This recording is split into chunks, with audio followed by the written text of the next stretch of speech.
Okay, there, I got a few stragglers got in there. So why don't we get going here? I'll just introduce myself. Obviously, we're all here to discuss the news out from Fathom Nickel today. Just I wanted to just maybe do a little bit of a discussion before we get to that. And I hand it over to Ian here, though. Right? If you don't know who I am, I mean, my name is Matthew Mickleborough, and I would just want to be clear here, just in terms of kind of potential conflict, that I do wear two hats professionally now. One is the founder of Junior Resource Investing, which is a podcast and writing service who has conducted and will again interviews with Fathom. But I'm also Fathom's head of IR and business development, so obviously that's potential for conflict, and I just want people to be very aware of that, so that there's no confusion on that regard. Otherwise, standard disclaimers do apply here, right? This is blue sky conversation. We're forward-looking statements. We're not your financial advisors. I think you kind of get the gist of it from there. I will make sure to have the full disclaimers in the YouTube notes once we get this posted. And this is being recorded. Okay, so if you're all aware, please understand that. And finally, this is a live webinar. Point of this is questions. So please, I encourage you. I've tried to anticipate questions and kind of glean things from social media boards here this morning. But if you have any questions, feel free to type them in, and I'll ask them at the end. And if things are going smoothly, maybe we even have an audio portion here. But we'll see where we get to. We'll start off though. I have questions myself, but I'll let Ian maybe just start with a bit of an opening dialogue. Ian Fraser here, CEO of Fathom Nickel.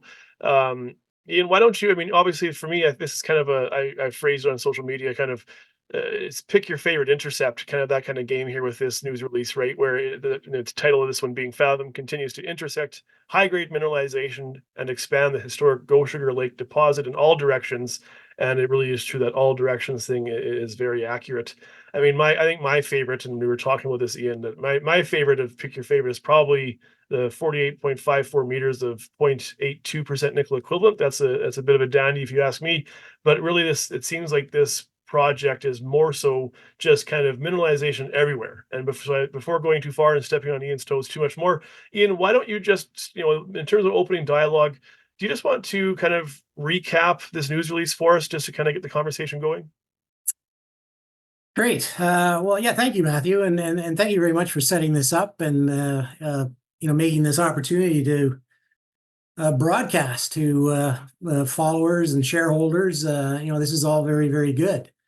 The news release, I think it's a fantastic news release. I really do.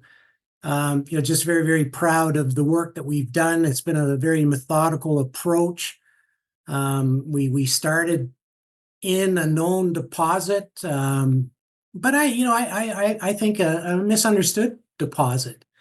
And with the approach that we've taken, we have learned so much in just a little over a year and 5,000 meters of drilling. And through that learning process, we're delivering some pretty significant nickel intercepts. The favorites. Well, Matthew, you had the opportunity to be up there when we saw the massive sulfides come in from hole number 13. And I was getting organized for a meeting with Vanessa, the project geologist, and Dr. Peter Lightfoot, who's helping us out with the project. And just minutes before we started that broadcast, Vanessa had posted some massive sulfides that we intersected in hole number 60. So what a great way to discuss to initiate another technical session. So I very, very pointedly, my favorite intersections are the semi-massive to massive sulfides. In this particular news release, 4 meters of zones that are running 3% nickel equivalent, and they've got a very, very healthy cobalt component to these intercepts. But importantly, this is telling us, these things, knowing what we know now, this is event number 3, if you will, and we see these veins coming in, and they've got very sharp contacts. They've come in from what we're beginning to believe now and understand is a significantly larger magma chamber that is part of this intrusive event, but it's down below, probably. It's probably a little bit further to depth. So that's the key takeaway. We know we can build tons along strike with the intercepts that you talked about, Matthew, but we got to get to this semi-massive, massive sulfide source, and I really do believe we're getting that much closer. Yeah, well, why don't we? I'll ask you to skip down to some of the visuals, Ian, because I think this is a part of the story that as someone who I'm a believer and have a very vested interest in this company. It's my largest position in my own portfolio. But talk about the connectivity of everything, right? This is not sort of a 15-meter intercept of high grade, surrounded by barren rock, but rather kind of hundreds upon hundreds of meters of mineralization, kind of a wide variety of grades. Can you just maybe touch on that and discuss kind of that spatial connectivity and these large swaths of mineralization and their significance too? Yeah, well, in this particular image here, this is it's not a what we typically call a long section where it's just a vertical plane. We've added a little bit of a three-dimensional component to this, and we could have captured the envelope that is greater than 0.1% nickel. And when you look at the viewers, they don't see the entire assay package of individual samples that go into these intervals. But the 100 and I think it was 185 meters of what has worked out to be 0.3. Every single interval, with the exception of the odd diorite dike, which is another sort of event here, all of these individual samples within that interval are grading better than 1,000 parts per million nickel. And so that gives you a sense of the size. This broad mineralization, this mineralized gabbro that we speak about in the news release, that has strike length now of in excess of 300 meters. And we have intersected this unit 100 meters below where the historic Gochager Lake deposit was cut off. So we now have a vertical extent that's 400 meters, and it's wide open to depth. So, I made the comment in the news release, and hopefully it resonated. The fact that you drill a hole and you have this 70, 80 meters of consistent mineralization, that's very positive in the sort of the big picture of the thing. But then when you follow up that particular drill hole because it had an associated Borehole EM conductor, and that Borehole EM conductor turns out to be semi-massive to massive sulfides, it just tells you, the fertility of this big mineralized gabbro for additional zones of higher grade mineralization. So that to me is, very, very encouraging. And when you look at it in, we didn't really show it with these particular sections here. But just looking at things here at home and going over things with Vanessa, I mean, this mineralized gabbro is up to 100 meters thick in sections. And what also is very, very encouraging is, now that our eyes are getting a little bit finer tuned, we're actually seeing disseminated pentlandite in that gabbro. So the fact that it's occurring as natural pentlandite, that's potentially something that's easily liberated into a concentrate. If you make the comparison of free gold, gold and pentlandite just disseminated throughout a host rock, the gold comes out very, very easily because it's in its free and natural state. So the fact that we've got this disseminated nature to the pentlandite, I think is also very, very positive, outside of the higher grade zone. So we're not at a stage of doing any sort of engineering studies, but it makes you wonder about, okay, well, if you've got a disseminated pentlandite in a consistently mineralized host rock, how far down can you go with respect to a potential cutoff grade? So you touched on a couple of things, and I want to return to these, right? But I mean, yeah, that coarse disseminated pentlandite. So when we're assuming in the news release 100% recovery because there is no network yet, but there's reasons for optimism there for a simple and effective flow sheet for the pentlandite, which is of course will be the lion's share of what we want to get out.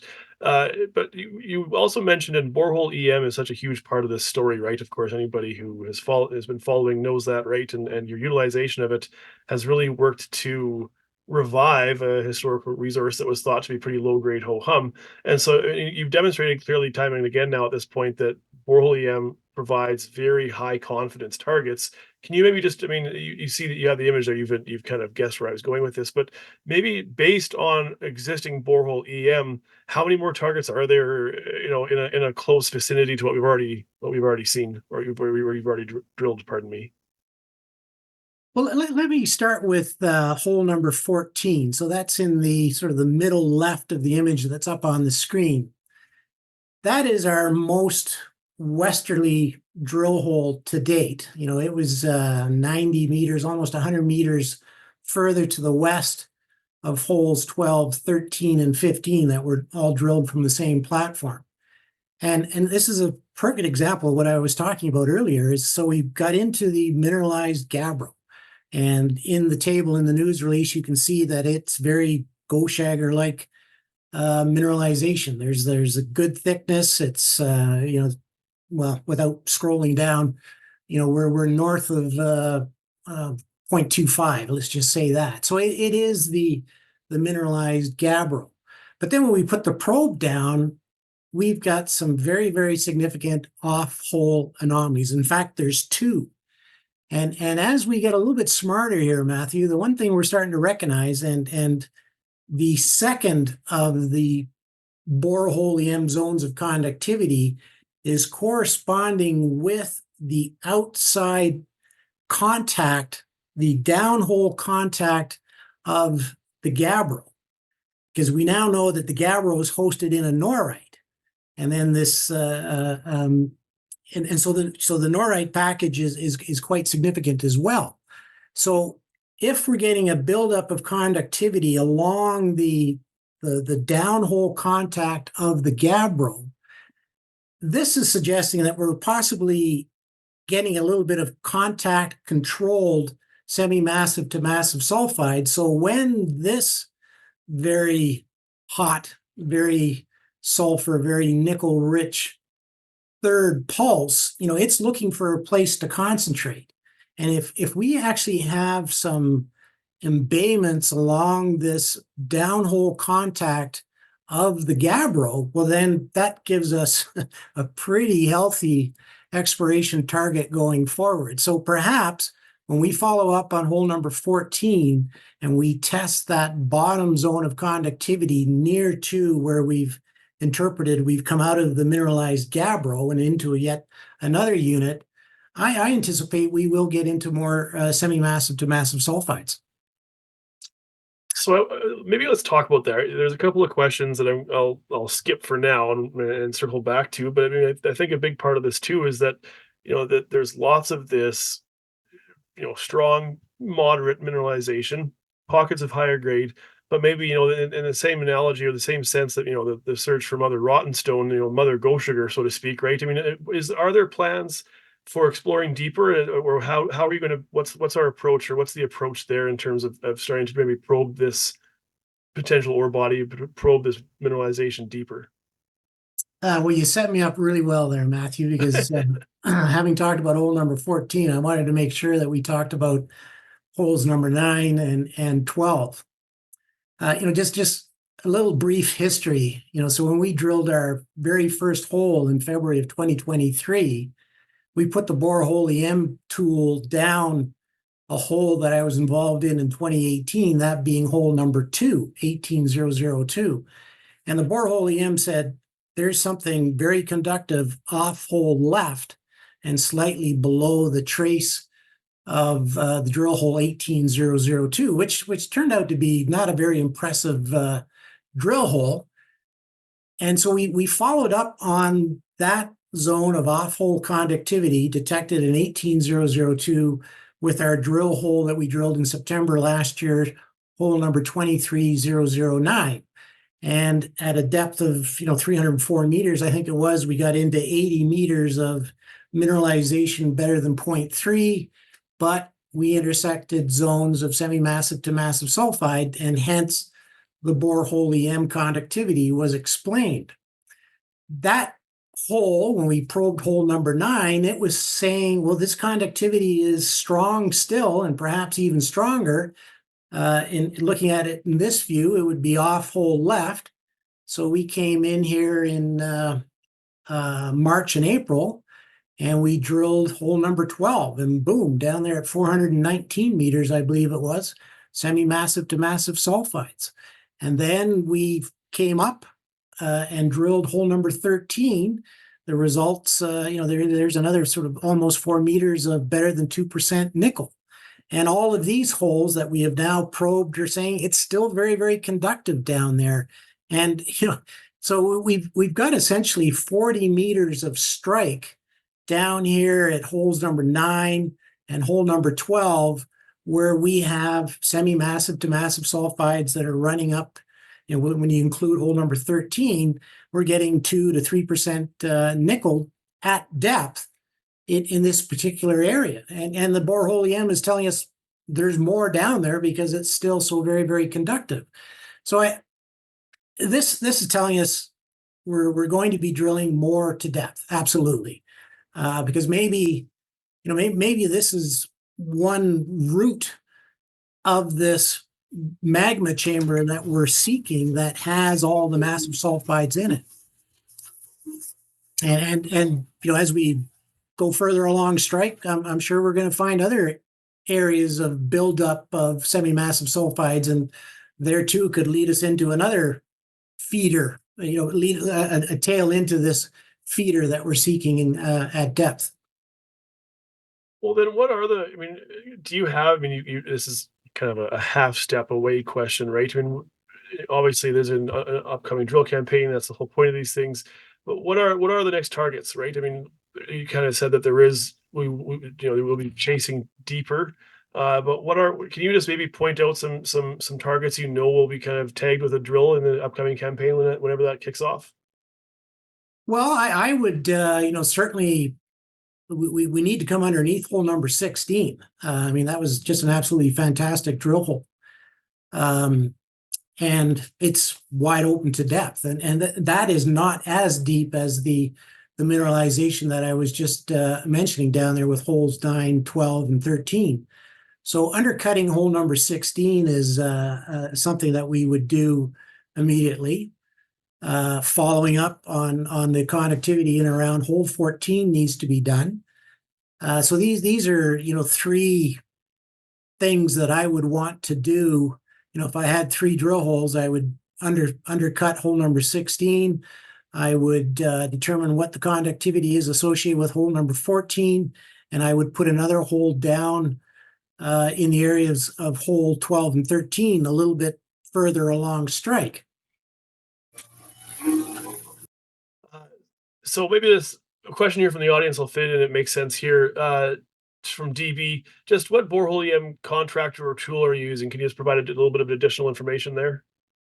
Well, we've been using Initial Exploration, and previous to that, we used a company out of Quebec called TMC, and we have used the most recent campaign. We were using what's called a Digi Atlantis, and these are very, very recognized and good tools for measuring high zones of conductivity. One of the things that was brought to my attention when we were probing these holes with Fluxgate borehole EM tools in February of 2023, I had several geophysicists come up to me and say, these awful responses are akin to what I've seen in the Sudbury Basin, akin to what I've seen up at Cape Smith at Glencore's operation. So we went through a few different tools, and we have now arrived at the Digi Atlantis tool, which is one of the newer ones on the market, but it's proving to be very, very successful. Well, let's talk about. I'm trying to debate here, kind of which direction to go here. I mean, maybe a point that I would want you to discuss, that this is a conversation we were having kind of as a company is, these the size of the playground, and that's what this language you've used, Ian, that resonates with me as a layman, right? Can you maybe just discuss what you mean by that, like the gabbro being this playground that we keep opening up and finding more areas to explore in, and what that means for future exploration as well? Yeah, well, it was a bit unfortunate. We had hoped, to show on the long section, show on the drill hole plan map the location of drill hole number 11, which was the last hole that we drilled in the fall campaign of 2023. So it's roughly 400 meters along strike of this composite long section. And we didn't get into a significant interval over and above 1,000 ppm nickel, but we do recognize that the nickel that is in this gabbro, 400 meters to the northeast, is magmatic, and we're seeing 500 ppm pretty consistently through what we recognize as a gabbro unit. And here too, we probe every hole that we drill, Matthew, and we've got some pretty compelling off-hole conductors over there. And one of the things that we started doing this year, through just leading up to the drill campaign, is we were able to do some mag inversions from the historic airborne 2008 BHEM survey. So what we've done with the mag is, the mag is actually mapping out where the gabbro is occurring. And this was an airborne survey, so the detector is at best 60 meters above ground. And what we're going to do here in June is I've let out a contract for a drone mag survey where we can be really tight line spacings and very, very low to the ground. And we're going to fly over top of Gochager with lots of room to the west and with lots of room to the east and north and south, because we have some other compelling targets further to the north. And what we're hoping to do with this is we'll take this mag data, we'll invert the mag data. That's going to create a shape. And I think we're going to have a pretty good contrast between the country rock, which is, outside of the norite, which we recognize as essentially paranices. So we should be able to map this gabbro unit within the surrounding country rock. And I think we're going to see this thing a minimum of, if you add 200, let's call it 300, add the 400, that's 700 meters. And if this thing is even, open beyond the 700 meters, well, then we suddenly have a very, very large mineralized gabbro within this packaged intrusive rocks that we feel is going to be very, very prospective. And we're also going to have some boots on the ground starting the 10th of June. And knowing what we know now about the geochemistry of the rocks at Gochager, we can go to outcrop samples and start taking chip samples and putting the PXRF to it. And we can recognize, is this our good gabbro or is this our bad gabbro? So these are the things that we're going to be utilizing in the summer months to build out the size of the host mineralized gabbro. Yeah, and that's the part that, just to my own little editorial here, if I may, that's the part that really kind of sticks with me, is that it's a lot bigger than, I guess that the historical deposit that was 0.3%, a little bit ho hum there, and Fathom is fundamentally, that through and you mentioned this in the news release, right, through your drilling process and through your approach and your strategy, have managed to uncover these shoots that have kind of revitalize this whole project. And then in so doing as well, you're increasing kind of, as that language you use, the playground, the gabbro, the areas for further kind of for further discovery as well. And so that to me is an important part of this story that I think probably is worthy of highlighting. Just a couple questions maybe, and I've got lots of questions here about financing and about majors here, and I will switch over to questions from the audience here pretty quickly.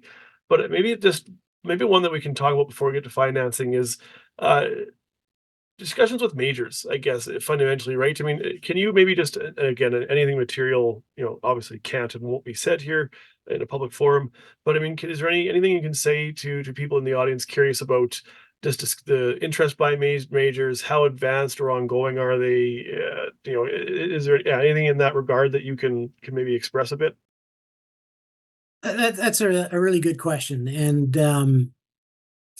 you know, I mean, we were at a conference last week in New York, which it was very good, and it really raised some very interesting points. And that was I was speaking at an OTC thing, and that was one of the questions.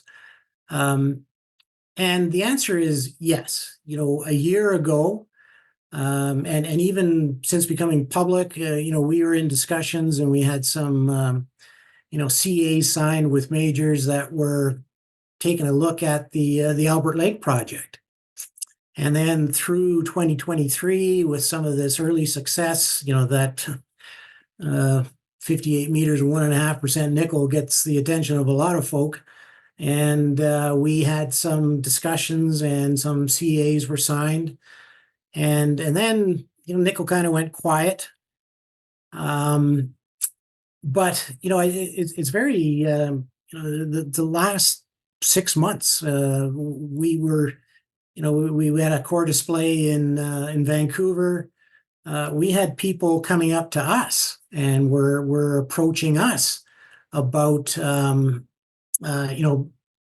exchange of data and this sorts of things. So it's kind of interesting that it's up to us to keep the big fellows informed, because ultimately they're the ones that are going to take this out of the ground. But it's also kind of somewhat flattering that we're now receiving calls where people are coming to us without us going to them. So I think that's that's a positive development. And if I could just briefly touch on why I mentioned the conference in New York is we came out of the gates as a battery metals and EV market, and green energy, blah blah blah blah blah blah. That's not going away, but this, I'm going to call it a crisis. This dependence of the United States of America on supplies of critical elements that are offshore, notably Asia, and everybody knows who I'm speaking of. This is starting to resonate, and it puts us in a very favorable spot, because I think once we do our work here, we're going to have a very attractive concentrate. We're going to have something that's going to be very attractive to the majors, and ultimately, maybe we can get a little bit of help from the U.S. government. Because they're starting to throw money around a little bit lower down the pecking order, and hopefully get this thing fast tracked here a little bit. And so, were there any, formal, informal proposals thus far that have been rejected by Fathom? That's another question from the audience here. No. Nothing. No. The answer to that is no, and I won't elaborate any further. Nope, fair enough. That's pretty easy answer to that one. Why don't we, I want to, there's lots of questions about financings, and we'll get to those, but maybe just, let's talk about what's next, I guess, right? You referenced there's going to be some above ground work imminently happening here. I mean, what are your plans for, above ground work or permitting or anything else that you might want to discuss here? Yeah, well, we pulled back a little bit on Albert Lake. So we came in under budget there, and we were quite pleased and pleasantly surprised that we were somewhat under budget at the Gochager Lake project as well, which is a testament to our team and the drilling contractor that just did an absolutely fantastic job. So the end of the day, there was a little bit more money in the kitty than we anticipated, and we do have some flow through commitments that need to be spent here in 2024. So we're going to do a field program. We're going to do surface geochemistry, mapping, prospecting. I mentioned the the drone mag survey. We've had lots of bids come in to do LiDAR. We wanted to do both LiDAR, wanted to do both projects with LiDAR, Albert Lake and Gochager, but now we're looking at just, okay, let's just go and fly the Gochager Lake project. So that's sort of, it's time to take a little bit of a break from the drill bit and do a little bit of boots on the ground stuff. And so we can start, understanding, how we can start targeting Gochager Lake things on a bigger scale outside of the deposit, and soil geochemistry prospecting and the drone mag will certainly help along those lines. But ultimately, we've got to get back out there and drill. I've got received some what I think is pretty positive news here with respect to the exploration permit. It certainly sounds like it's going to be renewed. There was just a couple of questions about the camp that I've answered here this morning, and hopefully I get a response back. So that'll open up the window for another 2 years of exploration with a permit in hand.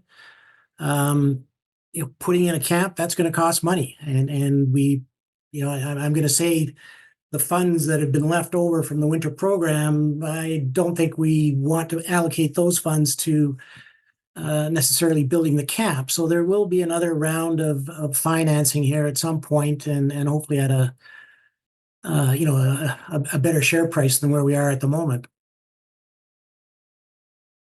Yeah, I think that, I mean, again, this is me kind of trying to tiptoe both lines to this, but for me, a big part of this is that the cost controls are important because it is expensive, and getting that camp in, that sort of upfront cost will make any subsequent drill campaign materially significantly cheaper, right? And instead, rather than it being fly in, fly out daily, having that camp there will reduce those costs moving forward. Absolutely. We'll turn to financing here in a second, but one more just from Beagle, which I thought was a good question in terms of clarifying, and I'll just read it kind of verbatim here. Is the upcoming drill program for the purpose of defining the actual size? In other words, has Fathom found a deposit or resource that will lead to production as is? And so maybe if I can, and Beagle, if you can tell me on CEO if I color this wrong, but are you at the point now with current Gochager as we understand it, where it's of a sufficient size that you're happy with where it's at, or is there more to be added in terms of tonnage before you start putting a bow on it with a resource estimate? That's a really good question, and I'm glad it was brought up in this forum because we don't have the luxury right now of I'm just going to pull a number out of the sky here. Let's just say $20 million. If I had $20 million, yeah, I would just start sort of systematically drilling across this thing with the intent of getting to a resource as quickly as possible. But we can't do that, and so we're going to have to. I think it's very, very important that we find the source of this late phase of mineralization. That's important. But if it is deeper, and if it's significantly deeper, that's going to be expensive. So we've got to very, very carefully balance here. I would like to demonstrate that, yes, this deposit remains open. We're in the mineralized gabbro, and if we can sweeten that with some more semi-massive to massive sulfides that are, just for example, 100 meters, 200 meters away from this long section that you see on the screen, that's positive. But it's just I've drilled off a few deposits in my time, and it's I don't think people really fully understand how many drill holes that requires.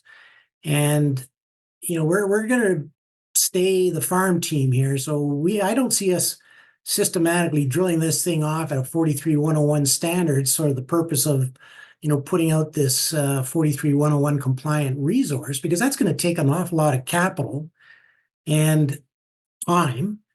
So I think again, going back to this balance between continuing to demonstrate potential and finding this source of the semi-massive to massive sulfides, then we can hopefully that's going to attract some of the folks that we are engaged in discussion with, and maybe things get fast tracked because somebody recognizes the upside, but also recognizing how much more money needs to be spent to put this thing into a point where you can initiate all the engineering studies.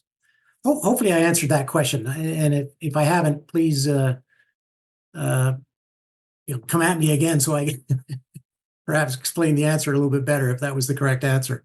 No, I'm sure he will. And yeah, that's that question of, I mean, that's the classic frustration for me. Like I say, as someone who wears a few different hats in this conversation, as a shareholder, as a podcaster, and as an IR guy here, that classic junior resource exploration kind of frustrations here, where I think it's pretty fair to call these, and I think it's objective to say these are pretty good results, but just just the frustrations of finance and kind of keeping the share price down on the mat, and that battle to kind of get up off the mat is a bit of a fight. um let's talk. So I mean, there's still a couple of grab big questions here, but let's just talk about financing. And so I guess, that I can totally understand why people are asking this. And there's been, 6 or 8 questions regarding financings and different iterations of a similar idea. And probably I'll save Ian a little bit of a headache here. I mean, these are all it's material, so it's a challenge to discuss because you just can't, right? But I mean, can you talk about financing more directly, Ian, in terms of strategy or size or timing or anything that you feel that you could kind of confidently tell people about what it's going to look like? um, yeah, dance around this one a little bit because I mean you hit the nail on the head. I mean this we don't want to be doing large scale financings at 6 cents. Um,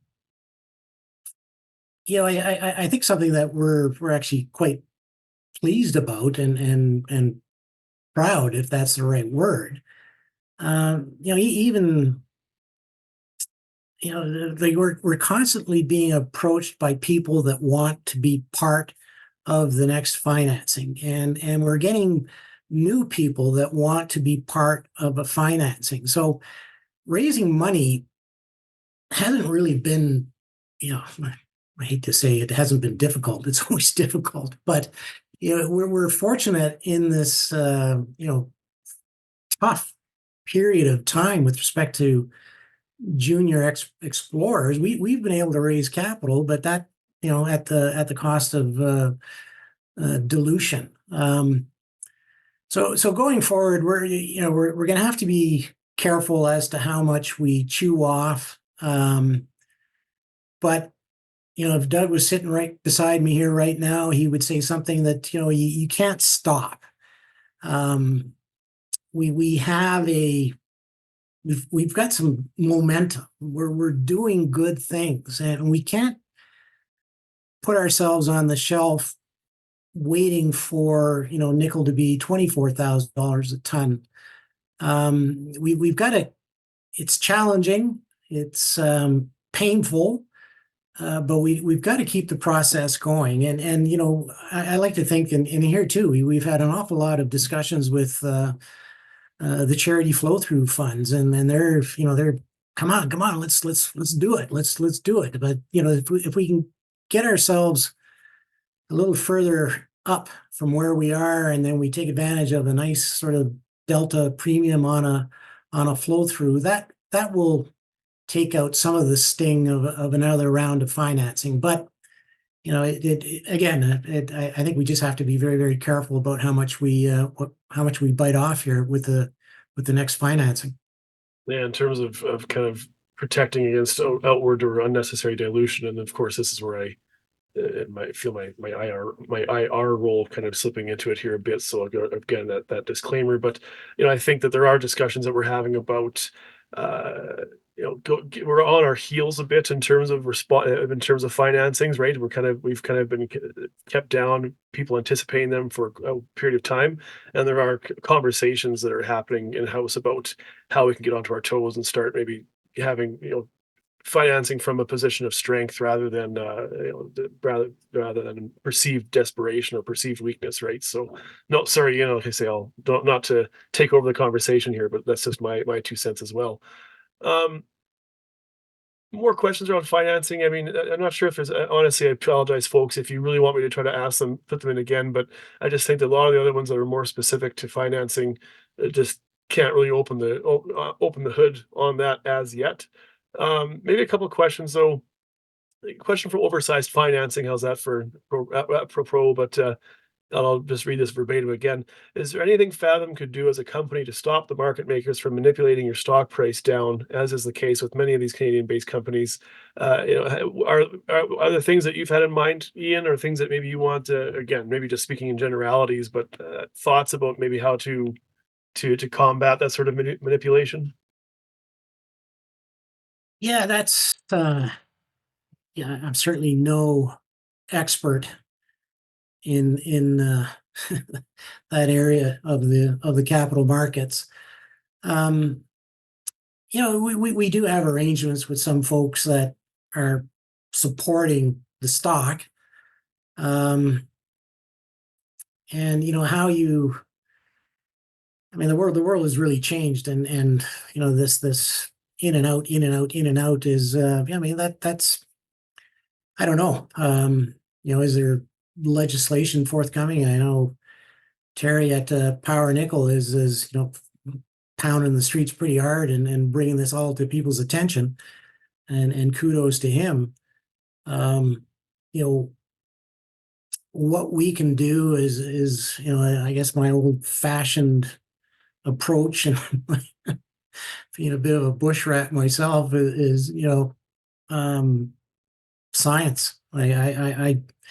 And maybe I'm off base. It's just nobody cares anymore. But I just like to think that um, with some momentum coming behind with this crisis that I mentioned about not just nickel but all metals across the board. If we get a nice price correction in the price of nickel through the remainder of 2024, and people start jockeying around for good projects that are not starting from the bottom but have got themselves at a sort of a nice attractive entry point, hopefully that changes the narrative. I don't think I've answered that question very well, because I honestly don't know the answer to the question. Hmm. Yeah, it's ongoing conversation as well, I guess, right? I will say that. Uh, let's talk about one from Andrea here, just about management shareholdings, right? Are you buying on the market? Ian, do you have plans to participate in the next raise? Anything there to say? Yeah, I've been participating in the raises, and I'll have to make some sort of a post with towards the end of the day today, because I've been uh, uh, participating today. So yeah, no, I honestly, a lot of blood, sweat, and tears have gone into this, and I believe in it. I believe in it, and I'd like shareholders to know that management believes very, very strongly in this project, and both projects. The Albert Lake, just can't lose sight of that one. So yeah, so the answer is yes, and it's a bit there are rules in place for officers and directors of publicly traded companies, and being the QP as well. It's you can only participate when you can participate. Hmm. Yeah, and I guess I'll say too that I will be also participating in the next financing if and when it's announced for sure. I mean, we're at the 45-minute mark here. I'll probably wind it up here in short order. Just wanted to give one last call for questions if anybody had any, and I'll just maybe scan through here, and I'll just ask Ian one more myself here, just to give people some time to engage with this a bit. Um, talked about that one. Talked about that one. Why don't could you maybe let's get a bit more detail if you can, Ian, if you have the numbers in front of you, just the cost savings, right? Because that was the thing that when I first came across Fathom and was quite intrigued by it, the cost per meter was a negative, right? It was rather expensive, quite expensive. But yeah, as you mentioned, was some significant savings this campaign. Do you have numbers that maybe you could bandy about in terms of helping people do their crunches and calculations from there? Yeah. Again, just referencing my own,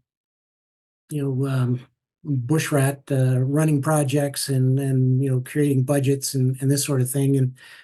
And when I was organizing a helicopter supported project, this goes back a few years. Let's roll the clock back, you know 10, 10 years.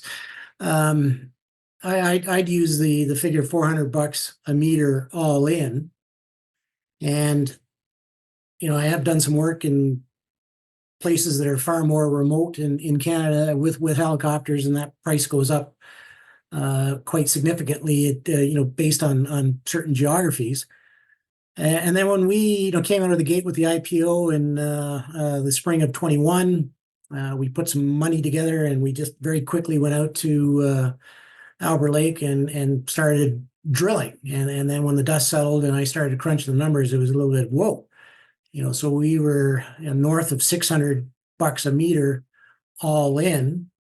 And, Albert Lake is not as easy drilling as Gochager Lake is. And depending on how cold the winter is, dictates how much diesel fuel you go through. And so, one thing we have found out at Gochager, you're in a gabbro, and that's proving to be a very, very favorable rock to drill. And so the drillers are knocking off big shifts, which means the poor geologist is looking at a constant supply of core boxes coming into the tent and wondering, how the heck am I going to get through this? But so with the drill efficiencies and also, drilling in late winter as opposed to the cold January and February months, I'm starting to ramble here, but the most recent Gochager program, we're down around $500 a meter, which is good, because here again we are flying back and forth on 3-4 times a day getting the crews out. Thankfully the core was being processed out there, so that didn't have to come back to the village of Missinippi. So we're that proved to be good and interesting in that $500 a meter we can stay in Missinippi, but long-term plans, get a camp at Gochager. I'm hoping and in discussions with a drill contractor that would be comfortable leaving the drill there for the next 2 years, and we move this drill with a track mounted vehicle. We might have to heli lift that in there, but we'll move the drill around, and that ultimately will be hopefully another significant cost saving. And so perhaps we can get below $500 a meter all in. Mm-hmm. And that cost control is a big part of this too, right? The kind of those peripheral details that matter. Just a couple questions left here, and then from the audience, and I think we'll call it from there. But another one from Beagle here. He's just asking about regarding the potential of what's down there, right? Is Fathom still hoping to find a Nova Bollinger deposit at Gochager that Quinton talked about several months ago, or is that history now?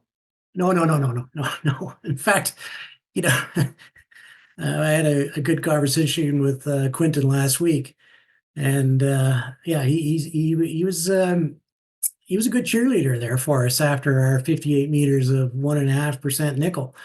But again, just to reiterate that is coming from what we now recognize as another magma chamber. And if I could just get into a little bit of geology on that question and get me back on course here, Matthew. But what we're recognizing in the zones of semi-massive to massive sulfides, you'll see in some of the photographs, and actually maybe I can, so you can see the black xenocrysts, and then even in this photograph here, that rock type has been incorporated by this molten sulfide-rich magma as it came into our gabbros. This rock type is different than the gabbro. So hence, yet another chamber of intrusive rock that has this semi-massive to massive sulfides associated with it. So Our hole number 8, my colleague Doug, that's his favorite intersection. There was 3.5% nickel over 0.64 meters, but it was a solid, massive sulfide vein. So this is coming from somewhere, to answer the viewer's question. And, just given the grade of these semi-massive to massive sulfides, we're getting intercepts that are well over 2%. We're getting into the 3% range. Yes, we have to demonstrate that we can find the feeder. And how big that neck or how big that dike is going to be, I have no idea. But it's going to have very, very good nickel grades. And so ultimately, yes, again, stay on track. We want to find that. Definitely want to find that. Only cards, eh? A couple of comments here from oversized financing. One just around seeing insider buying as a token of strength, or as a kind of a fortitude for retail right at all-time lows, which I thought was just a reasonable comment. Not sure, not much of a question there. And then I'll just answer this one too. Oversized, yeah. Yes, there will be more of a social media presence and interviews, etc. I've got quite the dance card for Ian already filled out here this week. We got junior mining, or mining stock daily rather, Crux and Red Cloud, and there'll be more along the way too from names that you'll recognize as well. So that's on the way. And then maybe final, it's kind of appropriate, kind of going back to the greatest hits here.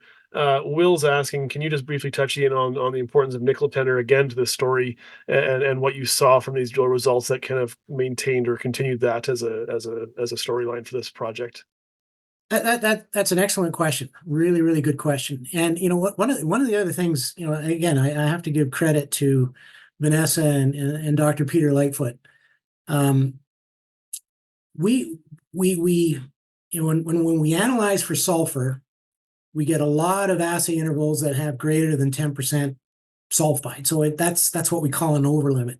So we run another analysis on that sulfur so that we know exactly how much sulfur is in our individual sample. And why we do that is so that we can properly understand the chemistry and we can properly understand tenor, how much nickel is associated with that sulfide. And through this, extensive exercise, and again, kudos to Vanessa and Dr. Lightfoot, we recognize that the disseminated sulfide mineralization in the gabbro has the same chemistry and the same nickel tenor as what's occurring in what you see on the screen here, the semi-massive to massive sulfide. So there's another indication that this has come from a common source. And this common source, I think it's going to be substantial. It should be substantial just based on tenors and the chemistry as we understand it. So, I could get into a long discussion on nickel tenor and how it applies at Albert Lake, but it's nickel tenor is another vectoring tool we can use to help us with our drill targeting. If we are out in the field this summer and one of our geologists sees some sulfide in a gabbro, and then we analyze it, and there's enough sulfide in there that we can actually do a proper tenor calculation, and it comes back somewhere between 3 and 4, we're going to go, excellent, this is a target. So hopefully that was a sufficient answer. Yeah, it continues to be a huge part of that story, right? Maybe one last one here, and then I'll just ask you for final thoughts here. But anything about, are you considering?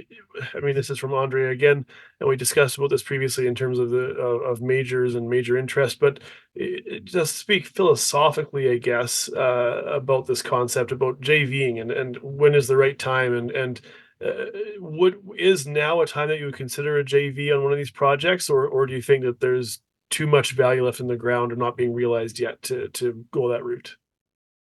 Yeah, if we roll the clock back a year ago, and we're trading 15 to 20 cents, I think we're on record saying that we're going to make sure that we don't engage into an arrangement that we feel we're giving too much away. And and here we are. Unfortunately, the whole story has improved significantly, and we found ourselves at half the market cap we were a year ago. So it's we have to, there's I can't name them, but some folk got some personalized emails this morning with these results, and we're keeping all doors and ears open to anything we can do to keep moving this thing forward. But it would be a real shame that we'd have to you know engage at such a low level. I'd really like to see for shareholder value to get this up to something that market cap that's much closer to where it should be, and then potentially look at doing some sort of arrangement. Or we're not kidding ourselves. This ultimately at some point has to happen. This is our business model: is do our work, put a nice big red ribbon on it, and hopefully the big boys come shopping. And I'm going to, at the risk of, you can holler at me afterwards, Ian, here, but at the risk of having to endure that, I might just have a conversation here too about what we see here.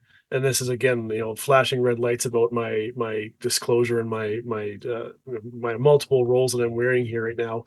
But I mean, the risk to reward here for me, and I'm, like I say, trying to be objective and not just the classic kind of IR guy talking up the story, but I mean, the project that Gochager is right now, the tonnage and the size of the project as is, and the potential that is still remains, that Nova Bollinger is, as someone referenced, right? I mean, that's always one of those classic fairy tales for nickel explorers, but all that potential still remains, right? And so I think that, I mean, we're trading at $6 million or something, which is just, I mean, nickel is just out of favor. That pendulum of momentum has swung so far that, I mean, people are just kind of leaving it dead on the side of the road.